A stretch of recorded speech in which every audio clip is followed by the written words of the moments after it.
बिस्मिल्लाहिर्रहमानिर्रहीम। अस्सलाम वालेकुम ख़वातीन हज़रात, मैं हूँ आपका जुनैद सलीम और आप देख रहे हैं इंसाफ डिजिटल।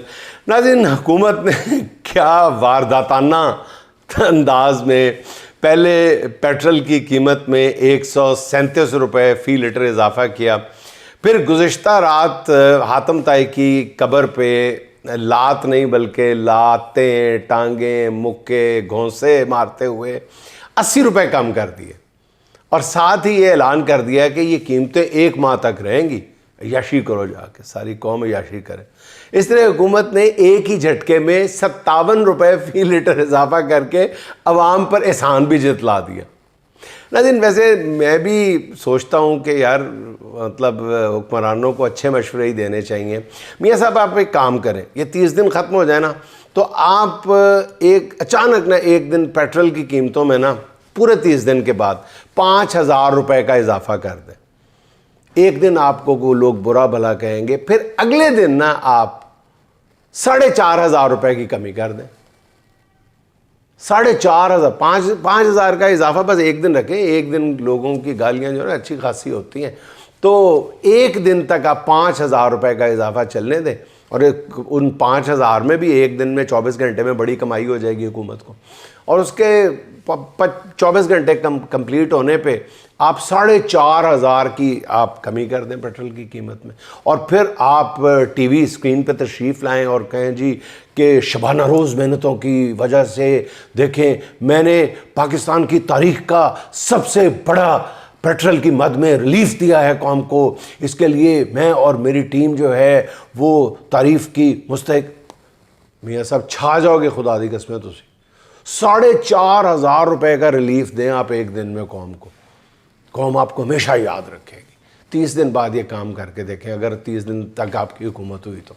बहरहाल, अच्छा नाज़रीन, 4 साल से नून लीगी सरकार आप देखें इसी तरह के करतब दिखा रही है, लेकिन सलाम है उन सरकारी दानश्वरों पर जो कल पेट्रोल की कीमत 137 रुपये बढ़ाने को मुल्की बका और सलामती के साथ जोड़ रहे थे और समझाने की कोशिश कर रहे थे कि कीमत में ये इजाफा पाकिस्तान के वजूद को बरकरार रखने के लिए किस कदर ज़रूरी है।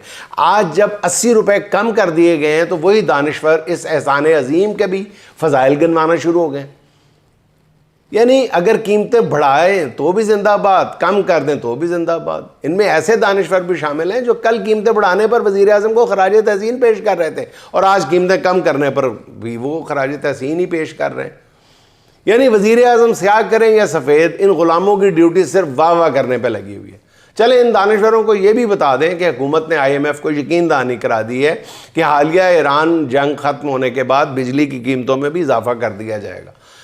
भाईजान IMF तुसी फिक्र ना करो, जो कहोगे असी तो आनू ना की थी पहले, कदी ना की थी, कदी नहीं, आइंदा भी नहीं करांगे। और वो करा दिया गया है, यकीन दहानी करा दी गई है कि ये थोड़े दिन के बाद हम बिजली की कीमतों में भी ऐसी तैसी फेर देंगे। और तवानाई के शोबे को दी जाने वाली सब्सिडी को 830 अरब रुपए तक महदूद रखा जाएगा। बिजली की कीमतें बढ़ाने पर शहबाज शरीफ साहब की सताइश कैसे करनी है, उनके कसीदे कैसे पढ़ने हैं, वो जो दानिश्वर लोग हैं वो अभी से इस पर काम शुरू कर दें, क्योंकि वो दिन भी आने वाले हैं। नाज़रीन, पेट्रोल नाकाबिले बर्दाश्त हद तक महंगा करने के बाद हुकूमत ने ड्रामेबाजी एक तरह से शुरू की। आप भी जानते हैं, मैं भी जानता हूँ। कौम को अब एक और नई बत्ती भी के पीछे लगा दिया। पब्लिक ट्रांसपोर्ट मुफ्त करने की मीठी गोली दी जा रही है, लॉलीपॉप दी जा रही है। पब्लिक ट्रांसपोर्ट 11 करोड़ आबादी वाले पंजाब में इंटरसिटी चलने वाली चंद 100 स्पीडो और ग्रीन बसों पर सफ़र मुफ्त करने से नाज़रीन आप भी जानते हैं कितने फ़ीसद लोगों को फ़ायदा होगा अगर वो भी दे दी जाए। वरना तो ऐसे ऐलान ही ऐलान रह जाते हैं। जैसे बसंत पे ऐलान किया गया था कि जी मुफ्त सर्विस दी जाएगी, मुफ्त ट्रांसपोर्ट दी जाएगी। कहाँ थी मुफ्त ट्रांसपोर्ट? किसी ने देखी? बसंत वाले दिन ऐलान किया गया था, बाद में चुप कर दर बट ले। अब पेट्रोलियम मसनूआत की कीमतों में इजाफे से महंगाई की नाज़रीन जो लहर आ चुकी है उसे कौन रोकेगा। दफ्तरों को जाने वाले मुलाजमीन और स्कूल जाने वाले बच्चे जिन गाड़ियों में सफ़र करते हैं उनका क्या बनेगा। अद्वियात की कीमतों में 30 से 40% इजाफे की जो ख़बरें आ रही हैं, उन मरीज़ों को कौन रिलीफ देगा। पंजाब में गंदम की कटाई से ऐन पहले बिल्कुल सर पे डीजल की फ़ी लीटर कीमत में फ़ी लीटर कीमत जो है वो 520 रुपये करके किसान पर जो एहसान अजीम किया गया है, जो व्यवहार किया गया है, उस बेचारे किसानों का कौन पुरसाने हाल होगा। गुड्स ट्रांसपोर्ट और एक से दूसरे शहर चलने वाली जो पब्लिक ट्रांसपोर्ट के किरायों में होशरुबा इजाफे का हुकूमत के पास कोई हल है तो वो बताए। हुकूमत के पास इसका हाल जो है वो ड्रामेबाजी है, टिकटॉक है, मरियम साहिबा की मसीहाई है, या फिर मियाँ दे नारे बजणगे है। अच्छा नाज़रीन, देखें एक और ड्रामेबाजी, पंजाब हुकूमत ने मोटरसाइकिल सवारों के लिए रिलीफ का ऐलान किया है। हर मोटरसाइकिल सवार को माहाना 20 लीटर पेट्रोल पर फी लीटर 100 रुपये सब्सिडी मिलेगी। इस सारे प्लान को, अच्छा मेरे ख्याल में ये ऐलान और प्लान बहुत अच्छा है, इसमें कोई दो आरा नहीं, मैं संजीदगी के साथ कह रहा हूँ। लेकिन नाज़रीन, ये जो रियायत है इससे फ़ायदा उठाने के लिए जो फ़ायदा उठाने वाले लोग हैं उनको भी PhD करनी पड़ेगी मैथमेटिक्स में, और जो फ़ायदा दे रहे हैं उनको भी। हुकूमत से रिलीफ हासिल करने के लिए जो शराइत रखी जा रही हैं उसे सुनकर बंदा चकरा जाता है। सोशल मीडिया की वसातत से सरकारी रिलीफ हासिल करने के लिए जो शराइत सामने आई है, सोशल मीडिया की वसातत से आई है, जो शराइत सामने आई हैं उनके मुताबिक ज़रूरी है कि सिर्फ मालिक के नाम पर रजिस्टर्ड मोटरसाइकिल ही रिलीफ का हकदार होगा। दूसरा, सिर्फ 70 सीसी मोटरसाइकिल को ही रिलीफ मिलेगा। 100 या 125 सीसी मोटरसाइकिल फ़ायदा नहीं उठा सकेगा। वो पता नहीं BMW के मोटरसाइकिल है, मुझे नहीं पता क्यों उनको इस इस्तिस्ना से बाहर रखा है। बताया जा रहा है कि रिलीफ लेने के लिए ज़रूरी है कि मोटरसाइकिल सवार अपने मुतल्लिका थाने से कैरेक्टर सर्टिफिकेट हासिल करें। यानी कैरेक्टर अच्छा होना बहुत ज़रूरी है इस रिलीफ से मुस्तफ़ीद होने के लिए। अगर आपका कैरेक्टर ढीला है तो आप फिर बाहर हैं इस रिलीफ से। सिर्फ इसी मोटरसाइकिल सवार को रिलीफ मिलेगा जिसकी आमदन जो है 50,000 से कम होगी। ज़ाहिर है उसके लिए भी कोई सबूत देना पड़ेगा। ये भी बताया जा रहा है कि ऐसे मोटरसाइकिल सवार जिनकी मलकियत में कोई घर या प्रॉपर्टी होगी वो भी सरकारी स्कीम से फ़ायदा उठाने का हल नहीं होगा। फिर सवाल है कि ये किस तरह साबित होगा कि मोटरसाइकिल सवार की मलकियत में कुछ नहीं है और वो किराए के घर में रहता है। सिर्फ 100 रुपये सब्सिडी हासिल करने के लिए एक मोटरसाइकिल सवार को बाकायदा आग का दरिया अबूर करना होगा। मेरा ख्याल है कि ये कवायद जमा करते हुए एक मोटरसाइकिल सवार को कई बरस नहीं तो महीने ज़रूर लग जाएंगे। हो सकता है तब तक पेट्रोल की कीमतें आलमी सतह पर कम हो जाए। वैसे तो आलमी सतह पर जो कीमतें बढ़ी हैं उनसे हमारी कीमतों का कोई ताल्लुक ही नहीं है, बार बार बता चुका हूँ। मेरी दरख्वास्त है कि हुकूमत अपनी शराइत में कुछ नरमी करे। अगर ये सब सोशल मीडिया पर फैली हुई ख़बरें हैं तो फिर हमारा महकमा इत्तलात इनका तदारुक कर दे, क्योंकि लोगों का दिल बैठ रहा है ये शराइत पढ़ के। तो जो थोड़ा सा हौसला मिला था मोटरसाइकिल सवारों को उनकी दिलजोई के लिए मेरा ख्याल है महकमा इत्तलात को फिर अगर ये गलत इत्तलात हैं, सोशल मीडिया पर फैला हुआ तासुर है, ये सारी जो शराइत मैंने बताई हैं, तो फिर मेरा ख्याल है कि तरदीद कर देनी चाहिए। वज़रा को तो इस काम पर भी, किसी अच्छे काम पर भी आ जाना चाहिए। हर वक्त दूसरों की पगड़ियाँ उछालना जो है ये मुनासिब नहीं है। अच्छा नाज़रीन, कहते हैं कि हर बहरान में कई मौक़े या अपॉर्चुनिटीज़ भी छुपी होती हैं। जैसे कोविड के दिनों में दुकानें बंद रखना पड़ी तो ऑनलाइन बिज़नेस ने फ़रोग़ पाया, वैसे ही आजकल तवानाई बहरान में गोबर टैक्स जैसे शानदार मौक़े भी सामने आए हैं। कोई माने या ना माने, ये बहुत ही शानदार आइडिया है। नाज़रीन सीरियस हो गए, सुन लो क्यों हो गया था, मैं संजीदगी से बता रहा हूँ। अब गोबर टैक्स से हासिल होने वाली रकम से कई तरह के बजट खसारे पूरे किए जा सकते हैं। एक सरकारी अंदाजे के मुताबिक गोबर टैक्स के निफाज से सिर्फ लाहौर से माहाना 5 करोड़ रुपए से ज़्यादा टैक्स इकट्ठा हो जाएगा।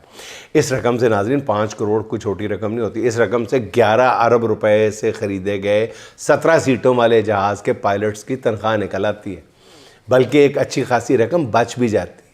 इस रकम से जहाज़ की सवारियों के लिए रिफ़्रेशमेंट का बंदोबस्त भी किया जा सकता है, बल्कि इस रकम से जब जी चाहे जहाज़ का इंटीरियर भी बदला जा सकता है, उसकी सीटों की पोशिश भी बदली जा सकती है। साथ ही मेरी तजवीज़ है कि अगर पंजाब हुकूमत टैक्स के साथ साथ गोबर को भी सरकारी मलकियत में लेने का ऐलान कर देना तो उससे भी ख़जाने में बड़ी रकम आ सकती है।